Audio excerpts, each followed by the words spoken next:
Application शुरू करते हैं। लेकिन जब इन्वायरमेंट अनफेवरेबल हो जाए, उनकी कंडीशंस से वो मीट ना कर सकता हो, तो फिर वो अपनी डिवाइडिंग जो है वो स्टॉप कर देते हैं। ठीक है। और जो एक बैक्टीरिया है, वन बैक्टीरियम की अगर हम बात करें तो विथ इन 24 आवर वो 1 × 10⁻21 एक्सपोनेंट जो है वो ग्रोथ करता है। ठीक है, मल्टीप्लाई होते हैं और मल्टीप्लाई होकर 24 आवर में इतने सारे बैक्टीरिया बन जाते हैं। ठीक है, कि होल कॉलोनी जो है वो बैक्टीरिया की हमें नज़र आना शुरू हो जाती है।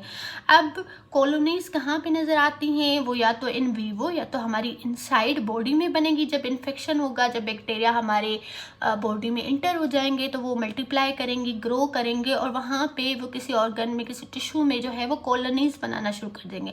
अब ये बैक्टीरिया जब ग्रोथ करते हैं हमारी बॉडी में, इनसाइड द बॉडी, ठीक है, तो फिर उनको कहा जाता है इन वीवो। ठीक है, ग्रोथ इन वीवो। और अगर वो कल्चर मीडिया में ग्रो करे, जो कि लेबोरेटरीज में होता है, ठीक है, जब उनको ग्रो करवाया जाता है कल्चर मीडिया में, तो वहाँ पे उनको क्या कहा जाएगा? Growth in vitro.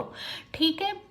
यहाँ इन दोनों में डिफरेंस क्या होगा कि जो बैक्टीरिया है वो फास्टर ग्रो करते हैं इन विट्रो। क्यों? क्योंकि वहाँ पर इम्यून सिस्टम नहीं होता, will not allow the bacteria to grow rapidly.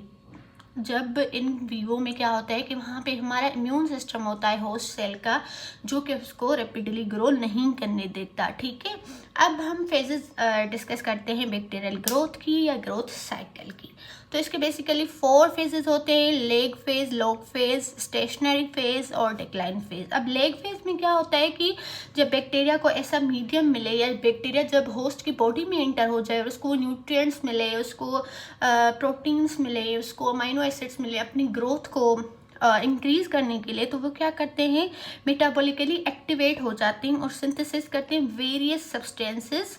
ठीक है, एंजाइम्स जो कि डीएनए की सिंथेसिस करेंगे, डीएनए की रेप्लिकेशन के लिए चाहिए होते हैं उनको, और न्यू बिल्डिंग ब्लॉक्स। ठीक है, न्यू बिल्डिंग ब्लॉक्स लाइक कुछ शुगर्स होती हैं, कुछ अमाइनो एसिड्स होंगे, पेप्टाइड्स होंगे, जो उनको अपने स्ट्रक्चर को बनाने के लिए चाहिए होंगे।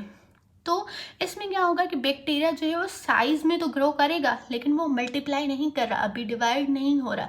तो लेग फेज में क्या हो रहा है कि बैक्टीरिया अपनी जो है वो डिवाइड होने के लिए, मल्टीप्लाई होने के लिए जो सब्सटेंस चाहिए, जो रॉ मटेरियल चाहिए, वो प्रिपेयर कर रहा है, लेकिन इसमें ग्रो नहीं कर रहा, इसमें मल्टीप्लाई नहीं कर रहा, डिवाइड नहीं कर रहा। ठीक है। अब हम आते हैं लॉग फेज पे। अब लॉग फेज में क्या होगा?